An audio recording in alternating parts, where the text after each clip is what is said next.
You may find it strange that I'm starting the year off with an Oblivion video of all things. Well, to that, I say... Check the internet lately. Show me. How did they?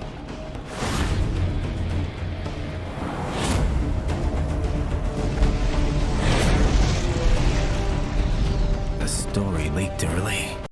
Anyway, what is the Staff of the Everscamp? Simply put, it is a daedric artifact that you gain for a single quest in an attempt to get rid of it. All it does is summon 4 stunted scamps that continuously respawn to your current location, as well as damaging the player's movement speed. The scamps do not attack on their own without making use of some spells, but seeing how this is a video about the staff and not magic, I will be foregoing using any of that.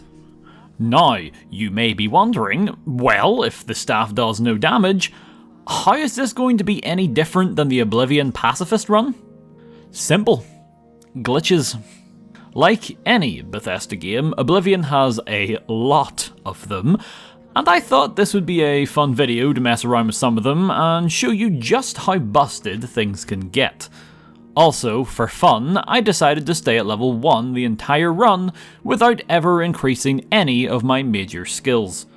Now, while this can be seen as beneficial due to how insanely fast enemies scale in Oblivion, it also means I will have limited health and be at a major disadvantage against enemies who are always meant to be stronger than the player, such as Mankar Camoran, who is always your level plus 10.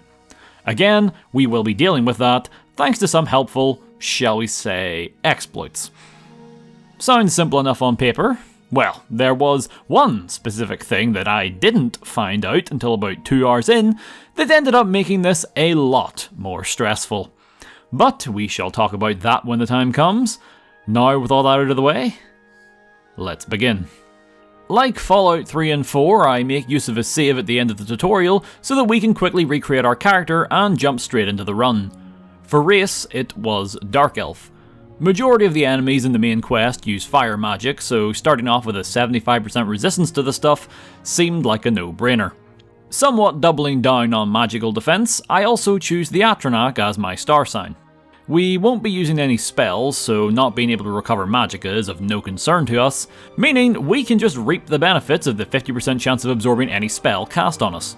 This will be damn near essential when coming up against spellcasters using shock or frost spells. Finally, for the class, the only part that matters is choosing our attributes, as again, we won't be making use of any skills, given that staffs are not included in any of them. The 2 attributes I favour are Endurance for extra health, and Speed for more speed. If I cannot tank a hit, then I can at least attempt to outmaneuver it. Seeing how the skills are pointless, I just pick all of the magic schools as my majors, as again, we will not be using any of them. Only skills that will probably be increasing are athletics and acrobatics. And maybe lockpicking. Alright, out of the prison, and lucky for us, Oblivion lets you immediately fast travel to any of the cities right off the bat. Playing a game from a casual standpoint, this is normally something I'd consider a bad thing, as it means there's barely any reason to explore the roads between each of the cities. But for right now, it's a godsend for letting us just get the staff within 2 minutes. Travelling to Leowin, and I need to find Rosentia Galenus' house, as I'll need to talk with her to begin the quest. Well, the house is actually locked up tight until I hear the rumour from one of the other citizens, so I quickly go and start harassing the local populace with my incessant need for gossip. A local stray cat finally coughs up the info, so I run on over to get things started. Getting the staff off of Rosentia is achieved by talking with her, agreeing to help, and then speaking with her friend at the Mages Guild, who will then inform us that the only way to get rid of the staff is for somebody else to take it and become cursed in turn, and therefore they can then take it over to the Shrine of Sheogorath that is hidden in a nearby cave. Rosentia, realising she is not the main character, asks us to relieve her of the cursed stick and make the journey to the cave in her stead. We, of course, accept. Alright, now for the setup of the cheese. Now, normally, as mentioned, when trying to attack with the staff, it does nothing. You simply do a poking animation with it, but nothing happens. You can also notice, though, that the staff is in fact not enchanted because of this. Now, we cannot just simply enchant it right away, as it is a quest item, so we will need for it not to be one. This can be accomplished by taking it to the end of the cave we were told about, as it will no longer be marked as such and can then be dropped. The only way we can enchant it right then and there would be if we had a sigil stone found at the end of an Oblivion gate. Now, I could very quickly run over to Kvatch and jog through its gate without attacking anything and get one that way, but I wanted to do as much of the main quest as possible with the staff, so was deciding against it. Thankfully, there is technically another way to get sigil stones before spawning more Oblivion gates. Strap in, folks. Right, we start by heading off to Frostcrag Spire, one of the DLC homes that you can buy nowadays for about the price of a Rustler's Burger. We then head inside, and once the door is finished showing off its wonderful 2006 opening animation, we can head over to one of the teleporters, this one in particular, which will take us to the room with a bunch of exotic plants. What we now want to do is walk on over to the garden and position ourselves right around this spot. I then save the game, exit and close the game, and then head into my storage and delete the Frostcrag Spire add-on. Normally, when you attempt to load a save where the player is in a DLC area after it has been uninstalled, the game will just spit you out in the Tiber Septim Hotel in the Imperial City or somewhere around there. For some reason though, by reloading the save where we were in the garden area, once we load back in, we will be in what looks like a normal house in Bruma. However, upon leaving the shack, we are somewhere else entirely. Welcome to one of the game's testing areas. There's not a lot to this one if we're being honest, but the most notable thing is the aptly named Mace of Doom that is just lying on the ground. It's a fairly decent weapon, has a green square as its menu icon, and sells for about 20,000 gold.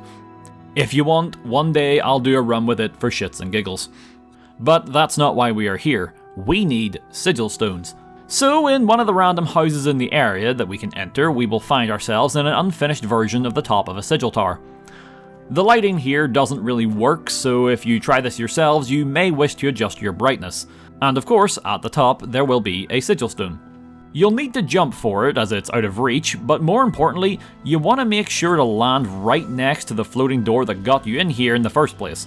This is because once the animation for grabbing the stone is finished, the game will then just start filling your inventory with an infinite number of every single variant of sigil stone imaginable, meaning you will be over-encumbered within seconds and will not be able to remove them fast enough to move very far before being filled up again.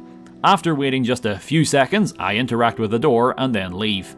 I go through the sigil stones and drop all the ones that will be of no use to us. Doing this also causes the game's frame rate to tank, so again, be careful. The stones that I want are the ones that give my armor the shield enchantment, and the best damage one available to our current level, which is 15 points of shock damage.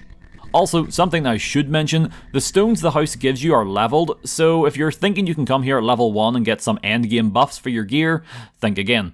Once I've went through the inventory, I leave with 1 stone for the staff, and about 10 of the shield stones for my gear.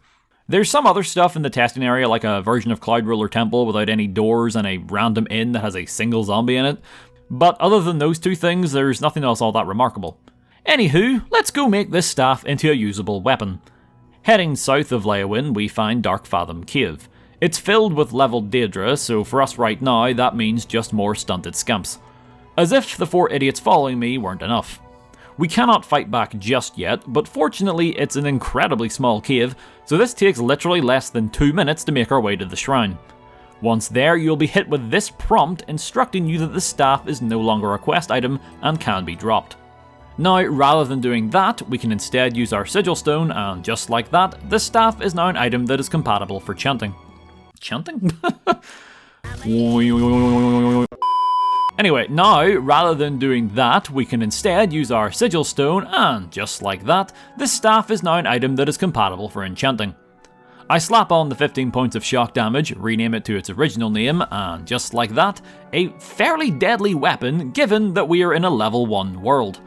Doing this to the staff does count as dropping it, so if you wish you can go back and finish the quest while still holding onto the staff. Testing out the enchantment reveals 2 things. One, that yes, it is very strong, seeing how most weapons at this level probably range from about 1 to 5 damage max. And 2, as it was never coded to do damage, the staff doesn't fire a shock spell like you would expect, but rather it becomes a touch staff, essentially making it the only melee staff in the entire game if you think about it. I mess around with the staff, murdering the hostile scamps in the cave, and then I do actually go back and turn in the quest. The ring is useless to us, but we can sell it for a good price, and with that, engage the second phase of my 3-part master plan, that being armor. See, enchanted armor eventually breaks, and I really don't feel like having to come back and fix it every few encounters. So instead, I used the money from the ring to buy some shoes, trousers, a shirt, a hood, and 2 non-magical rings and an amulet. I then enchant all of these with the shield stones, along with the wrist irons we have been wearing since the beginning, to give us an absurdly good 64 armor rating at only level 1. Seeing as we only have 90 hit points, this should help out a ton against physical fighters. The next thing that I was planning to do was show off an infinite money glitch so that I could then use the funds to buy soul gems, as with the staff being a magical weapon, it will need to be recharged every so often. Granted, the staff can bonk people a shockingly good 80 times before that becomes an issue, but still. What I had planned to do was head on over to the lesser Dorian's house in the Imperial City, as there used to be this glitch where if you bribed him in the speech minigame and then killed him, once you looted his body you would take his money, but then the money you bribed him with would still be on his person, and then you could just keep taking it indefinitely for infinite gold. Sadly, that doesn't appear to be working for me at the moment, so I then went with my second option. Rather than get a boatload of money, why not just cut out the middleman and get a bunch of recharging items? I tried to get some from the Mystic Emporium, but he only had lesser and petty gems. No matter, we can work around this. I buy some scrolls from him and then begin the duplication glitch. I feel like this is by and far the most famous glitch from Oblivion, but for the few of you who don't know, basically if you have more than one copy of the same scroll in your inventory, you can click on it 2 or 3 times, and then whenever you drop an item, you will create as many versions of it as you had those scrolls. You can see me doing this right now with 2 different sets of scrolls, essentially making an infinite amount of each. I stop once I have around 30 of one scroll, as again, spawning too many at once can affect the game. Alrighty, now that I have my busted duplication magic, or at least that's how 9-year-old Nerbit used to refer to it because he didn't actually understand what the hell was going on, it's time to dupe our rechargeable items. And the fact that I am not specifically referring to it as a soul gem should paint a very clear picture as to what I am aiming to get. Travelling back to the prison exit, and I'm sure you're all very familiar with Vilverin, the elven ruins directly in your line of sight upon finishing the tutorial. Well, for once, we are actually going to explore the place. The ruins here have a few sections. First area is just bandits, again they are scaled to the player, so are only level 1, meaning we mop the floor with them as you should not have access to a weapon that does 15 damage per strike. The next floors contain mostly skeletons and zombies, which are also more easy fodder for the tickle stick. Zombies, I believe, have an innate resistance to everything but fire magic, so they take a couple of extra love taps to be put down again. After just decimating a few more skeletons, we come across this button. Pressing it will then reveal a nearby Varla stone. What does a Varla stone do? Simple, it completely recharges your currently equipped enchanted weapon, but then disappears. They are incredibly useful, but also quite rare. So we are going to immediately dupe 30 of them because why not? I couldn't really prep any more than I already have, so now it's as good a time as any to check in with the people of Kvatch. Run when you can! You know, we like to point and laugh at Hurdle a lot, but to be fair, the man just witnessed literal portals to hell appear outside of his city, spew out a seemingly never-ending horde of demons along with a giant crawling metal bug-like thing that just eats buildings for breakfast, and to top it all off, the surviving villagers have decided to set up shop only 30 feet down the street from the still active aforementioned hell portal. This man has the right idea, book it to the nearest town and don't look back. Anyway, into the depths we go, and the Oblivion gate's rather unremarkable. Stunted scamps only take 2 zaps each, and due to me coming here so early, the few Dremor that do manage to make an appearance barely put up much of a fight either. The shielded clothes are really saving my bacon, although whenever one of the final Dremor mages manages to get a health spell off on me, it does dawn on me that I still need to be cautious around spellcasters. This is because most of them will be smart enough to go around my Dark Elf resistances and mess my day up. For now though, all is well, so I add yet another stone to my collection, not even bothering to check what flavour it is, and immediately offer to help Savli and Mattis retake Kvatch. It's more of the same other than some fully grown scamps littering the castle as opposed to their shorter brethren. Naturally they are a bit tougher, and I think have a chance to absorb magical attacks given the purple glow they do when combat starts. Well, all's well, kinda, for the people of Kvatch, but I completely forgot to head to Waynham Priory first, so I cannot bring Martin along. This means a somewhat awkward back and forth and back again trip to start off the main quest. We deal with the inconsequential rabble infesting the Priory, and after discovering that the would-be assassins nicked the plot jewellery, we decide our best course of action is for all of us to freeze to death in the mountains bordering Skyrim. I do my usual building climbing antics, and now it's off to the Imperial City to meet back up with Boris and begin collecting some special books. The first one is on the incognito member of the Mythic Dawn who's been stalking Boris for some time. This is also when it dawns on me that Bretons will be a wee bit more annoying to deal with, what with their natural immunities to all types of magic.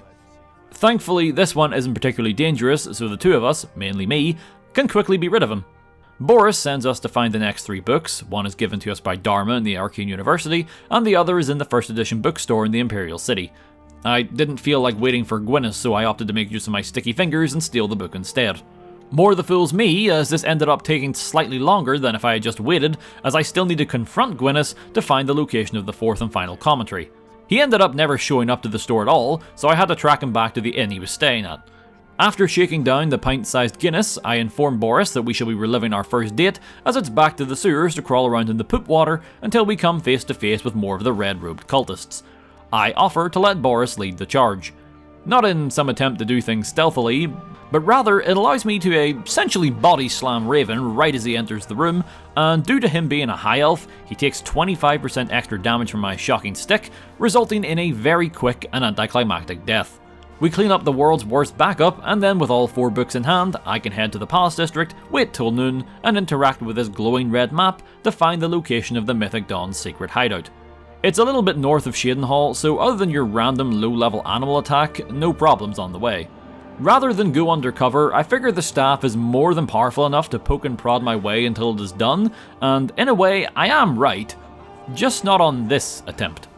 I easily sweep aside everybody in the first few rooms, but whenever I make it to the Shrine of Dagon proper, and I'm face to face with Mankar and Rumour Camoran, plus all of their cohorts, I am very quickly, and I do mean quickly, disintegrated by just a whole bunch of lightning spells. Honestly, you could say I deserved that, given that I've been frying everybody's brains rather mercilessly to this point, and you know what? Fair. What I was not prepared for was the consequences of said death. Upon reloading my most recent save, I am shocked to discover that the staff is not in my hands. Figured it's just a glitch, so check the inventory, and nope, it's not there either. Right, so I load an older save. Also gone. I restart the game and check my saves. Still gone. I even reinstall Frostcrag Spire for no reason, and once more, still gone. So, as you might have pieced together, given that the staff of the Everscamp in its current state is a glitched weapon that I should not still have access to, whenever I load a save where I have the glitched weapon, the game just immediately removes it from my person, and it is nowhere to be found. Even stranger, at least to me, is that there is one save where I still have the weapon in its glitched form after completing the quest, and it's the save I made right before attempting the Dorian glitch. What makes this stranger is that the enchantment is not present on the weapon, even though it should have been by that stage. If I cannot load a save after I have the glitched enchanted staff, what this means is that I will need to not only beat the run in a single sitting, but I will also need to do it without dying, and perhaps most intimidating of all, given that it is a Bethesda game, without it crashing. Alright, so for this second attempt, luckily, I do not have to start from scratch, as I was smart enough to make a save in the test world right before I grabbed the sigil stones. To save on time and to not repeat myself, I do everything the exact same as before, with only 3 changes. This time, I made sure to talk with Joffrey first so I wouldn't need to double back on myself, and in the interest of time, after I closed the gate, I just grabbed Martin from the chapel and left Kvatch to its fate. Oblivion may not crash as much as something like New Vegas, but still, I am not taking any chances, so I am now trying to go about this as fast as possible. Outside of just glitching my way into the Temple of the One.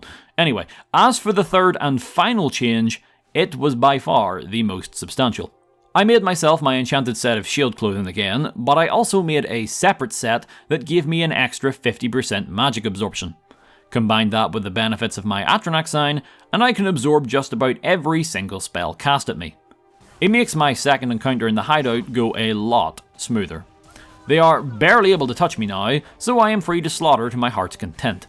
Camoran's daughter goes down easier than expected, again high elf, so I shouldn't be too surprised. All the other cultists are incredibly squishy as well, plus no Bretons, so more easy one-shots. I understand that I am a tad more broken now, what with the 2 different outfits to combat against physical fighters and mages, but again, I am trying to get through this now as quick as possible. I am fighting the clock as well as these individuals. Plus, with the fear of death being a full reset, I am not taking any chances from this point on. The rest of the followers attempt to flee, but have no fear, I put them down before they manage to claw their way to safety. With the Mysterium's Arc Season 2, I take the book to Martin, and while he is busy decoding it, we deal with the spies in Bruma. A simple wait, murder quest, so nothing out of the ordinary for us to handle. Now, for what I was anticipating being the biggest hurdle of the run, finding a daedric artifact for Martin to use in the ritual. Ironically, you cannot offer up the Staff of the Everscamp despite it being one, not that I would obviously, but thought that was worth mentioning. Now, the hardest part now is that I am determined to stay at level 1, again as some weird restriction I put on myself, which means I cannot do any of the daedric quests, as even Azura, the one with the lowest requirement, needs the player to be at least level 2. My first thought was Nocturnal's quest. See, her quest just requires you to find an item called the Eye of Nocturnal. Normally, the quest sends you off to Leyawiin, and you're supposed to do some investigating around the town, and eventually figure out that it's located in a place to the south called Tidewater Cave. However, if you accept the quest and then head straight there, you can completely bypass the detective section and be done in just a few minutes. Naturally, I go down to the cave in hopes that I can find the eye and potentially negate the level requirements of the quest. The place is filled with trolls, which initially concerned me as they tend to pack quite a punch and be rather hard to put down at lower levels. As luck would have it, I believe these trolls are specific to this cave and as a result are scaled to the player. In other words, after cooking up the trolls, I search the rest of the cave, only to discover the eye will not spawn until you're able to accept the quest. Many of you are probably saying, yeah, no shit, but you see, the reason I thought this would work is because Clavicus Vile's quest can be completed at any level before you even accept the quest, so long as you get the item that he wants. So I suppose we will be falling back on helping him out instead. Why did I not go to do this shrine straight away if I knew it was an option? Simple. The task is for us to head to Vin Diesel and kill Umbra and take her sword of the same name back to Clavicus. The problem is that Umbra, the sword, is one of the best weapons in the game in terms of raw damage. Couple that with Umbra, the person, hitting like a freight train, and I am likely to be killed within a matter of seconds if I don't play my cards right, regardless of my magical shield suit. To be honest, there's not a whole lot I can do to prepare for this. The only thing that I came up with was going to a couple of alchemists and buying some healing potions. One silver lining of having low health is that you don't have to break the bank buying stronger potions to heal you, I suppose. Ready as I'll ever be, I made my way through the ruins and before long was face to face with what was more than likely going to be my death again. I ran straight for her, got in melee distance, and give her a hearty poke. I then did it again. And again. Repeatedly. Huh. So yeah, turns out non-hostile enemies do not react to getting hurt with the enchanted Everscamp staff. I assumed that they would just react to taking damage, but no. I guess it probably has something to do with the staff not being able to hurt people normally, so maybe they made it so that walking up and using it on someone wouldn't cause them to react, as it was never intended to do damage. But now that it does, they still don't react, and I can just blast Umbra to bits without a care in the world. Not gonna lie, this is a huge load off my back. Honestly, thought I was gonna kick the bucket here in seconds and have to start all over for a third time. Random thought, but considering no one reacts to the staff, I wonder if that means it would make an effective stealth weapon.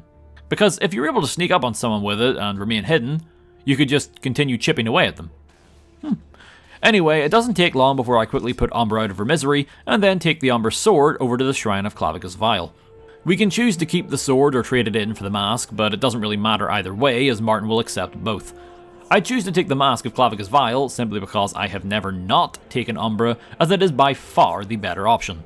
Taking the mask back to Cloud Ruler Temple, and before we can engage in the next part of the fetch quest, we are instructed by Joffrey to show the Bruma Guard and Captain Bird how to disable Oblivion Gates.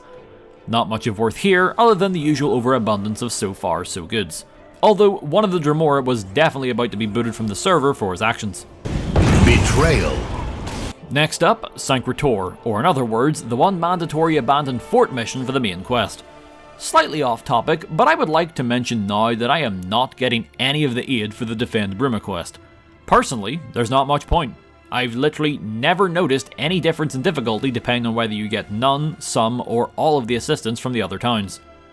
Plus, again, the longer I spend doing that, the more likely that the game will crash, or I'll get taken out by a random trap in one of the gates, resulting in another failure for the run. Back to the matter at hand, Sanctuary. All I must do is fend off some unique skeletons who are showing off their blades fashion. None of them really stand out, well, other than the one that has a weapon that has a disintegrate effect on it that just obliterates your armor. Good thing that clothes are indestructible, eh? So I've never actually tried to do a run of Oblivion at level 1 despite playing the game for nearly 2 decades. I've always seen people mention online about how it makes the game much easier due to the insane level scaling of enemies, but never did I think it was this bad. In other words, what I am trying to say is I am still just wiping the floor with anything and everything in my path. This extends to the next major story quest in the Elven Ruin of Miskargan, which has us tracking down the final Great Wilkenstone. Normally, this place can prove a bit of a hassle, what with all the fighting between the skeletons, zombies and goblins, but once more, a quick tap with a lightning rod jolts them right into the afterlife. I was even able to test my theory here about the staff being used as a stealth weapon. Perhaps not the best example given that zombies don't take as much shock damage, but still, it clearly doesn't aggro them, so it's not the worst option in the world. Miskargan did have one enemy who I was a little worried to encounter, that of course being the king. Being a lich, he is of course magic based, so I swapped in my spell absorption clothes to deal with whatever he was throwing my way. He too had some minor spell absorbing properties, again noticeable by the purple glow that would cover him occasionally when getting jabbed. Thankfully, it's not anywhere near as high as my own, so I'm able to win this CQC magic duel. Good thing I finished him off when I did though, as 2 other zombies were entering the room. I make a quick costume change to get my physical defenses back to full, so that they wouldn't quickly batter me to within an inch of my life. Once they're out of the way, it's a straight shot back to the entrance, where I can return to Martin once more, and finally begin the Great Gate assault on Bruma. In these final quests of the game, as a way to ramp up the difficulty, the game begins throwing enemies at you that are level higher than you are. Thankfully, for now, that just means a couple of harder scamps and some Dremora. At least I was smart enough to go and do one final round of potion shopping before this though. Not so much for the Great Gate, as truthfully I'd hoped the backup would deal with most of the invaders, but rather the potions were to help me in the fight with Mankar, as I feared for my defences seeing how it's a fight with magical and physical opponents all at once. We will get to that shortly though. As for now, the defence was going well. I was making sure to protect Martin though at all costs. See, during this point and until the end of the game, Martin's essential attack has been removed, and should he die, the game treats it as a game over, forcing a reload, again, not something that we can risk. To be fair, him kicking the bucket is exceedingly rare. I've only ever had it happen once myself, and it was during a casual run back just before Skyrim came out, where I ended up not doing the main quest until I was level 35, resulting in poor Martin getting death rolled by a congregation of daedroths. Luckily, I don't need to worry about that, so the big man survives long enough for the plot door to spring out of the ground, and for me to begin making haste. Now, this part of the quest already has a time limit, as you need to get to the Great Sigil Stone and shut the gate before the siege machine makes its way through, so rushing on by most enemies is kinda just how this part tends to be played out, even casually. I do stop and get into a scuffle with the odd Dremora here and there, mainly the ones that I was worried about whittling me down with bug bites should they follow me through multiple areas and loading zones. I also want to spend as little time as possible outside of the towers, seeing how the siege machine spits hordes of fireballs in your general direction every few seconds. Chances are they will be absorbed by my enchantments, but I am not willing to test that theory right now. Unfortunately, I do have to make a couple of back and forth trips, as the gates I would normally just hop around, I can't, as this time I have an abysmally low acrobatics level. It's not too bad though, most of these smaller towers have like 2 enemies in them max. As for the main tower, like I said, I am just booking it straight for the top. Only briefly slowing down at this particular part, as despite how slow these blade traps are moving, it is not uncommon to slightly graze one with your toe, and in the process nearly lose all of your health. Past that, I then ascend, grab the orb, and finally be done with the monotony of the gates. I hand Martin the stone and he makes a different kind of portal. We know this one is special because it gets its own animation, and now we can begin the final challenge of the run, facing down Camoran himself. Look, we're just going to gloss over the other 90% of Camoran's paradise. Nothing of interest happened. I fought and killed the one semi-friendly Dremora, put on the bands, pretend to get roasted, and then accepted Eldamil's help for the ensuing boss fight. If for nothing else, he would make a decent meat shield to hide behind. Normally, I would just cut down Bruma and Raven in the courtyard so that I can charge Camoran right away before they have a chance to respawn. But I couldn't recall if that made Mankar hostile the instant you entered his throne room, so I decided it would be best to leave them alive for now. Essentially, my plan was to equip the spell-absorbing gear and then rush him, and hope that the staff would continue to be glitchy and not aggro him, and lead to another potential easy kill much like Umbra. Mankar ends up being the first person to react to me attempting to electrify his skin, and as such, the battle begins like normal. Now, as mentioned, he is always 10 levels higher than the player, so that already presents a slight problem. But, silver lining, at least with us being afraid of XP, that makes him only level 11, and therefore the weakest possible version of himself.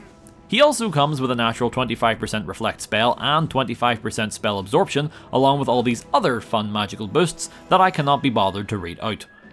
This means many of our magical attacks on each other are just doing jack squat, so it's essentially a battle of numbers, seeing who gives out first. Also, for some reason, some of his spells can bypass my 100% absorption rate. I don't know if that's intentional or a glitch, but either way, small amounts of damage were getting through. I also didn't exactly help myself as I blasted poor Eldamil at the start of the fight as I thought he was another one of Camoran's mythic Dawn coming to his aid. This accidental diversion allowed Raven to summon his armor and greatsword, making him my primary threat. Luckily, he is still a high elf, so the extra damage he takes from magic helps me to easily two-shot him. I then focus back on dear old dad, and we start trading spells. Most of them just refilling the other's magicka. That's obviously a lot worse for me than him. Camoran has access to a decent heal spell, so with me basically just pouring magicka potions down his throat, he is never running out of mana, and as a result keeps healing. In other words, I only win this fight by lucking out multiple times in a row for his absorption to not trigger, as well as for him to not cast that spell. Oh, and as for Bruma, she is even weaker than Raven, only taking one shot, so not a problem. Her and Raven will respawn, but this is shown by a big glowing white light at the entrance, so when that happens I can quickly disengage from Mankar and rush over to deal with them. Eventually, Mankar himself gets lured down here, and during our fight, he ends up going towards the light in more ways than one. Raven and Bruma cannot live without their papa, so they too also die once more, allowing me to easily retrieve the amulet along with Mankar Camoran's clothes. I make sure to position myself below an open part of the ceiling so that the falling debris does not pancake me while I wait to be transported back to Martin and Cloud Roller Temple one final time. During our escapades, Martin has raided his father's wardrobe, so we play along and allow him to complete his cosplay by handing over the Amulet of Kings. As per usual, this leads to the rather anticlimactic final push of Oblivion's main quest, where you simply walk through 3 loading screens and then stand motionless while Sean Bean does all the work. This then finishes the game, proving, yes, you can indeed beat Oblivion with the Staff of the Everscamp. Assuming you glitch it to make it deal damage. And you don't die. Or reload a save. Well, that was interesting. Never thought it would break so easily, but such is to be expected when the entire run is based around a very random glitch, I suppose. Still, fun in its own way regardless, and who knows, I might try and see if it works in the Oblivion Remake Remaster that may or may not exist. Regardless, that's going to be the end of the challenge video. If you enjoyed what you saw, consider giving the video a like. If you're interested in more challenges in the future, feel free to subscribe. I'm trying to run these videos out fairly frequently. My name's Nerbit, stay safe everyone, I'll see y'all in the next video.